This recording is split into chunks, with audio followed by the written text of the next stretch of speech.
Yes, I have had a haircut. So what?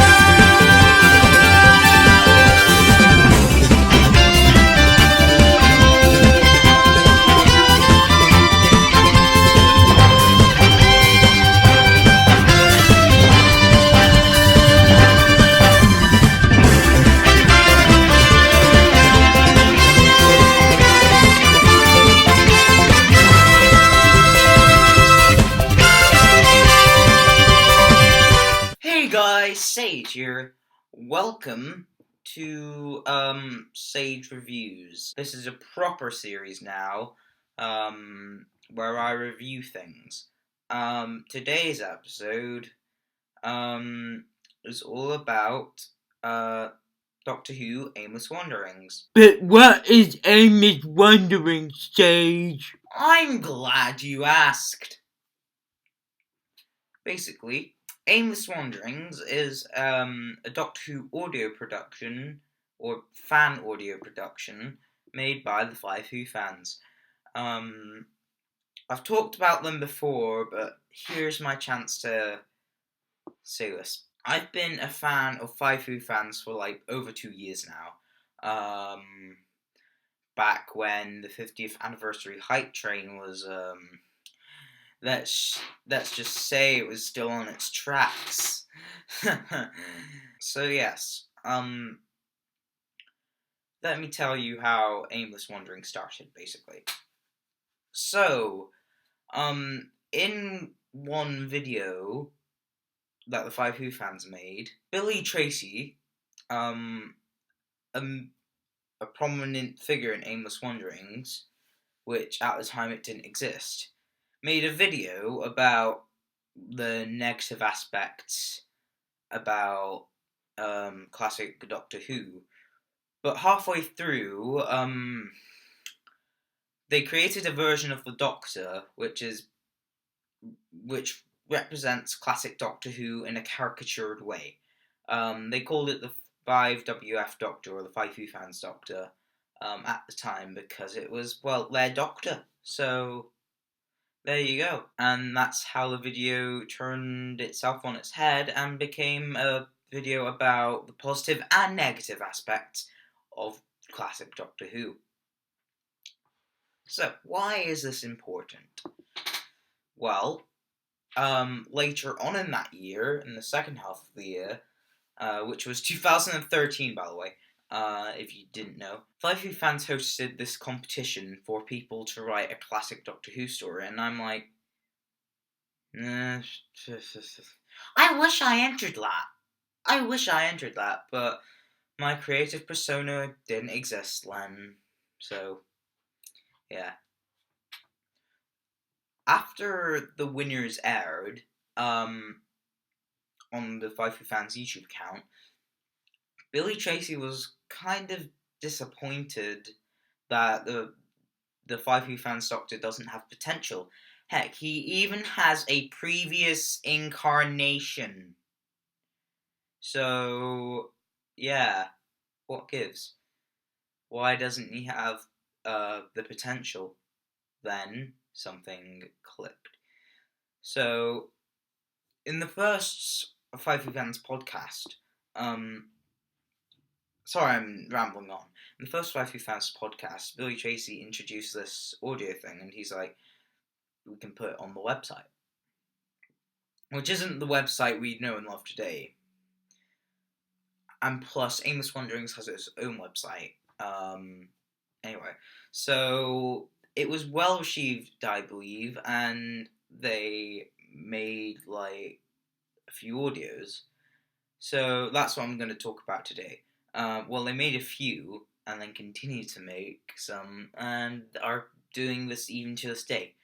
So let's begin with the first wave of the Five Who Fans Doctor, now known as the Pompous Doctor. Now, before I do that, I just have to stress something. I'm going to be separating all the audios into blocks, if that makes sense. So, they end with a multi-doctor adventure, but start with the adventure after a multi-doctor. So, this is what it looks like. We will begin with the beginning, which is the block before the first one, if that makes sense.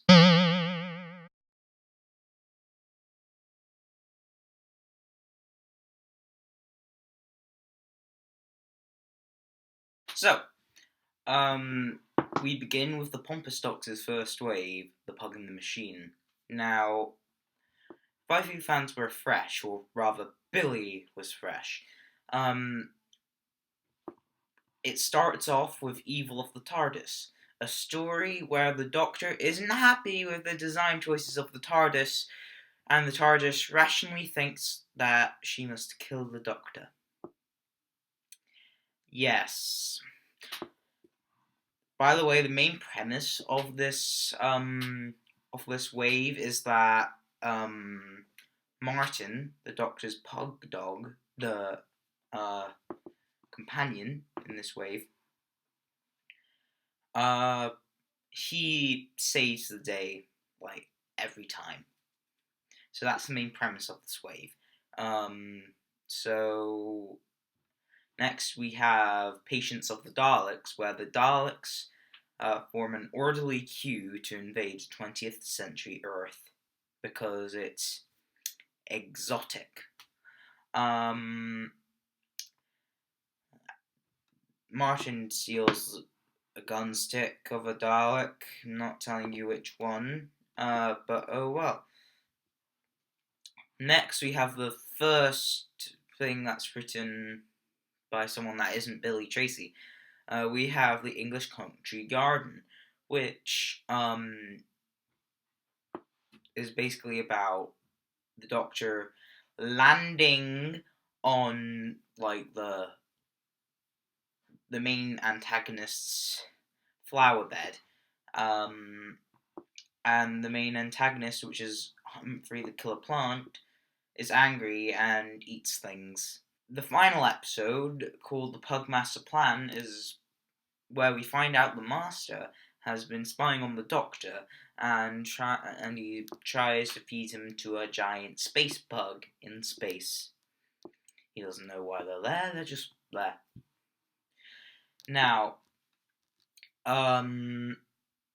so the whole wave itself, it's good for the first few audios that Five Who fans have produced. It's I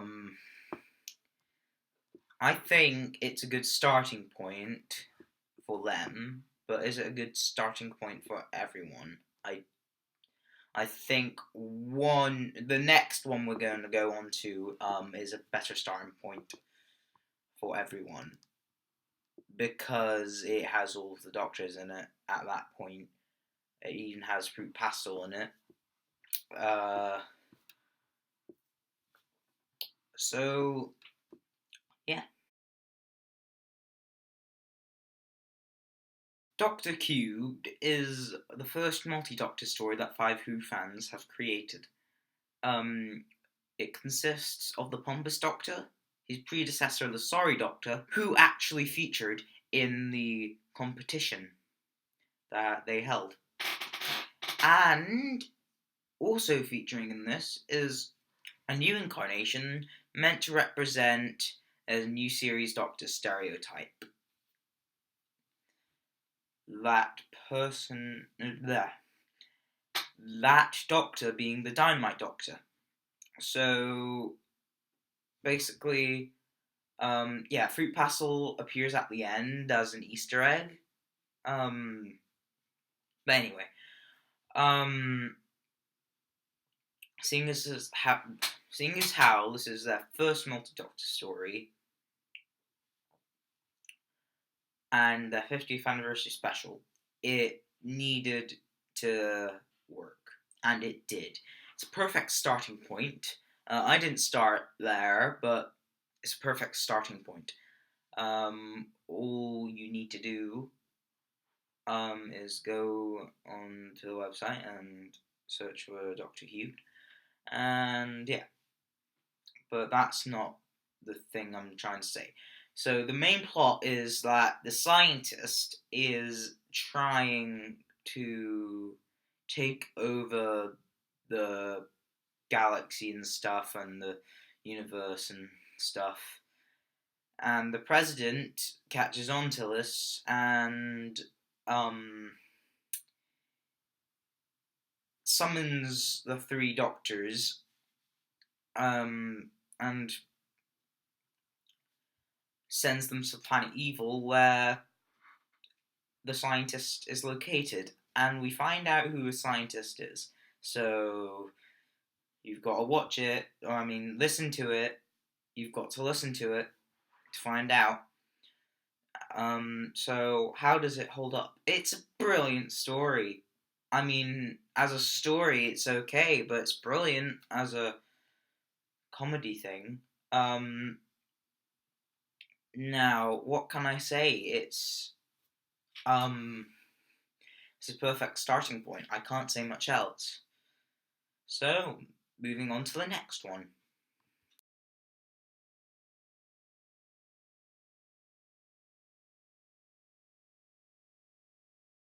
Now, on the line, this one it's actually pretty good. So first of all, we have a season opener called the Brain Gremlin. Now, this one actually has a good concept. I wish they could play around with it more. Basically, Jack the Ripper has an alien thing attached to his head, and he turns good because it alters his brainwaves. Why hasn't this been used more? Seriously, I think they need to use it more. Anyway, so then we have a spot of golf, which is basically huge people playing golf in space and using planets as the golf balls and black holes as the. You can see where we're going. And he chooses Earth, and the Doctor intervenes. Then we have Nightmare in Matt Grey, which is basically the Cyberman story. Now, basically, the Doctor saves a Cyberman and knocks him into a coma and convinces him to change his ways, which he does successfully.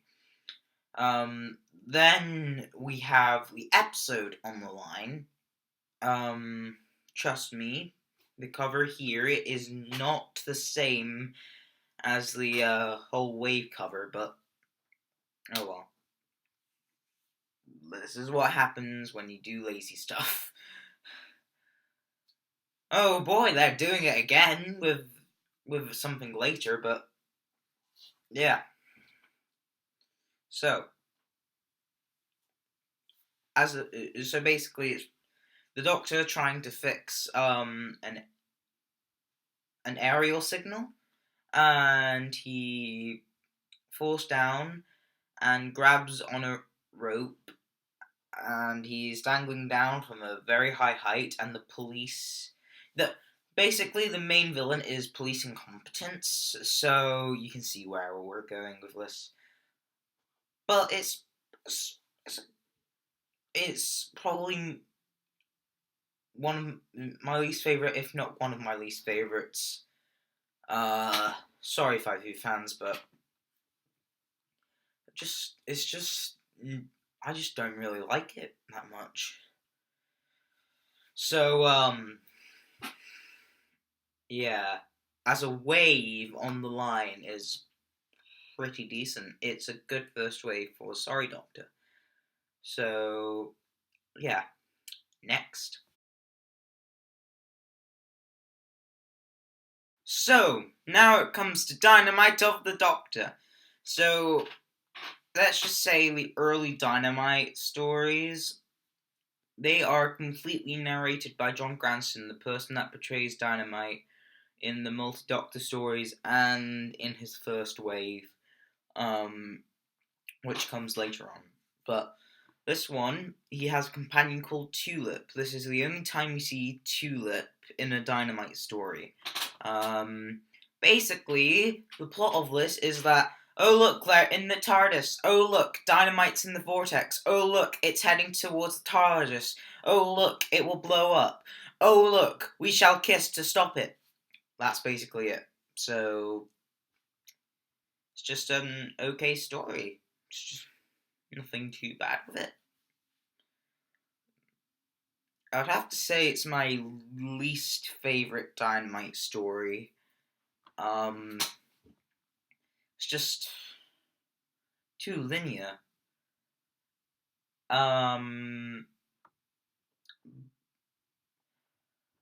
But the next Dynamite story is convoluted. So I don't really have much to say on this. Next. Even though the first episode of the second wave of the Pompous Doctor comes before this, and it's listed before this on the website, I'm going to speak about it first, seeing how I wouldn't really count a Pompous New Year. So, The Lift of Doom is the Fruit Pastel's debut, or Fruit Pastel Doctor's debut, sorry. He is crazy, basically. So, the story of the story. Yes, the story of the story. Basically, Fruit Pastel is in a lift to go somewhere. He's the lift gets stuck. The lift gets stuck, and he's stuck in there with Eric Klieg, someone from Doctor Who Classic series, and someone called Maxime, and someone that is an alien. So yeah, so, it's a great story because you get to know the characters. It's a claustrophobic environment, but you still get to know the characters, and that's what makes the story. That's what makes this story. Unfortunately, I can't agree with the next True Pastel story, which is at this moment in time the only other one, but there will be in the future after the newest multi-Doctor stories out. But yeah, I don't really have much to say on this one. It's not an entire wave, it's just a special that isn't a multi-Doctor. So, yeah. Right, next. Now, this wave is a beloved wave, and let's just say I joined bandwagon here because I never said that I started at the beginning when it was getting started. I only said I was a fan of Five Who fans for longer than this whole thing, but now I'm a fan of this. So yeah.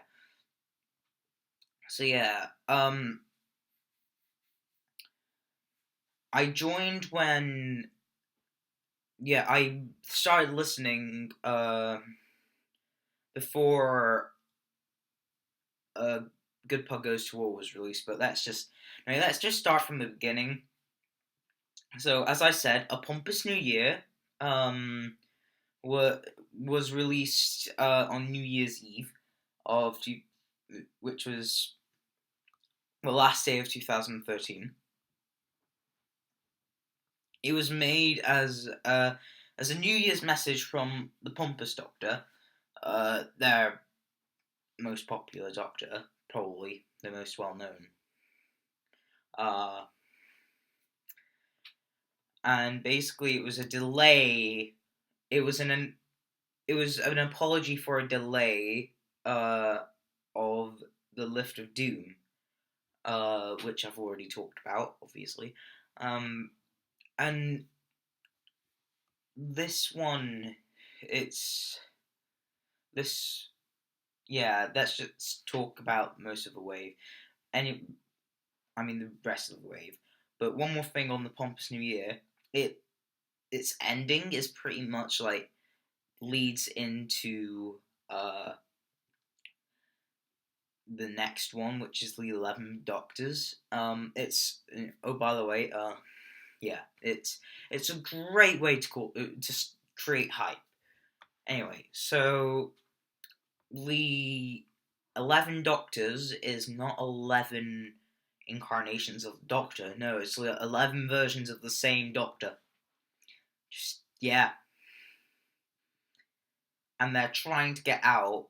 The reason why there's only 11 is because the 11th one gets out. So, yeah.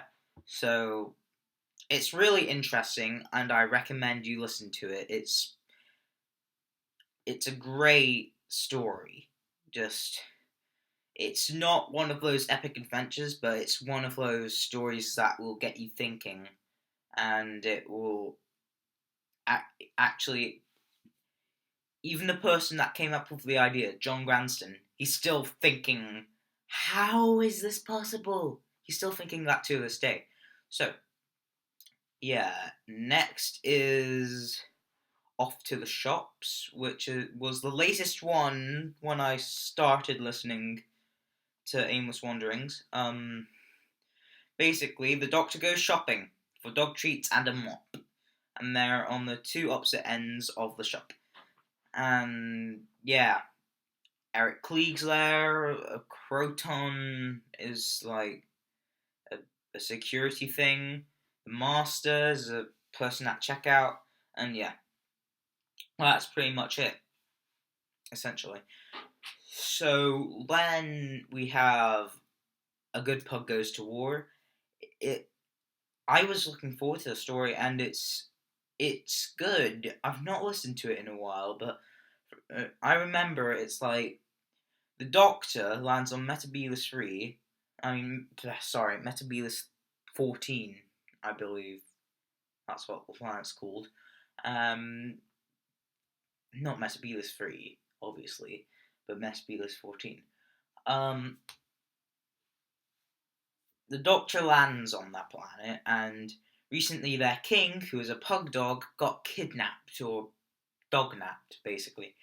And they frame the Doctor, basically, he gets accused of stealing the the king because his companion's a pug dog. So, let me just say, Martin just causes all the problems in the wave. That's the whole point of this wave. Apart from the last one, obviously, it's similar to the first wave. Martin doesn't really do anything in the last one, but uh, they they say that they were like, oh, they must have damaged your translator, the translator in your neck. But the thing is, someone that had a grudge against the Blobotrons and wanted to wipe them out, um, literally, he was acting as the regent for Martin, and he wanted to go to war with the Blobotrons. If you don't know what the Blobotrons are, there you go. There you go. So, yeah, but the Doctor, he's put in prison, and basically the prison's way, it's just a regular cell, but it tortures you pretty much because you're locked in with what you fear most, and the Pompous Doctor was locked in with Dynamite. Yeah, the Dynamite Doctor. But you think that, seeing as how you know the chemistry of Pompous and Dynamite, you'd think that Pompous wouldn't be afraid of him. Well, he's not. He's afraid of becoming him. So sorry for the spoilers, but eventually we find out that the real king is hidden in the guy's trousers, and then they fly off. Yay. Now, I've been rambling on for over 5 minutes now about this wave, but the last one is Death to Davros, and basically the Doctor goes to Davros's deathbed, and they're friends, and seriously, it's a beautiful story. It's not great as a story, but it's beautiful. Just saying, it's really touching. And then, yeah, the ending. So, and it alludes to the next story, which is... So now we go on to Jim. So, basically, Jim asks the Pompous Doctor to summon the incarnations that ruined his life, which are the Doctors that we have adventures for. And basically, they go to the T-Zone, which is a dimension made out of the Doctor's willpower, and they drink tea. And the Doctors request that they go in chronological order of Lem ruining his life. So they start with the Fruit Pastel Doctor, and he stops a hitchhike skating from invading Earth, but he needs to go to the school to get science equipment for his TARDIS to make it work. Problem?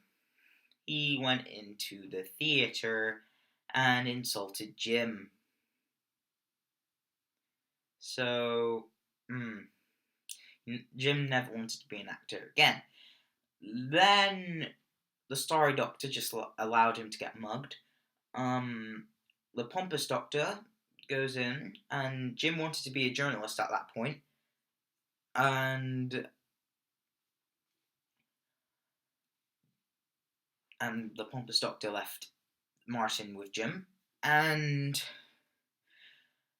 the Pompous Doctor encountered the rogue Time Lord known as the Journalist. And yeah, and then Martin just poops and vomits and stuff. And then, yeah, and then Jim gets fired. And then the Dynamite Doctor's the worst of them all. I was surprised that Fruit Pastel wasn't. But then again, what do you expect from Dynamite? You'd expect, like, either Dynamite or Fruit Pastel to be the worst. So, basically, the Dynamite Doctor, in this story, Jim is at his grandmother's, and basically she allows him to stay there with his girlfriend, and then his girlfriend pops over, and his girlfriend's Tulip, and that's the day Dynamite met Tulip, Taylor, the companion. So then, the grandmother's Jim is possessed by a time demon, and then they get rid of the time demon. Then they blow up the house with Jim's gran in it, and then they go to the funeral, and then the Doctor speaks to Jim in private, and then he locks him in a room and tells Tulip that Jim is dead. So that was a terrible thing, because Jim has nothing now, and that's why he asked. But then Jim asked how Tulip is now. The Doctor kind of sort of let her sacrifice herself for him in a Dalek battle, and then basically Jim gets angry, has a fight with the Doctor, and then falls into the time vortex. Yeah. That is why a lot of characters sound like Christopher Thompson / the person that played Jim. And that's how, yeah. So overall, it's a good story.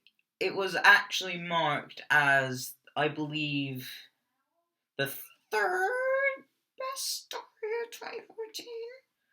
I believe, if not the second. I think it was the second, but it might have been the third. The post no longer exists, so it was on the old website, which still has the same domain name as the new one. So yeah. So yeah, it's a good story, and I recommend it. So that has been my review of Aimless Wanderings. If you wonder why the lighting changed in one bit, it's because I went to the chip shops earlier and had my dinner, and yeah, and the time of day changed and stuff. But oh well. This is part 1. Part 2 will just be block 2, and part 3 will be released later once The Greatest of Friends is released. So yeah, both the wave and the episode. But anyway, that is it, and I'll see you guys next time. See ya.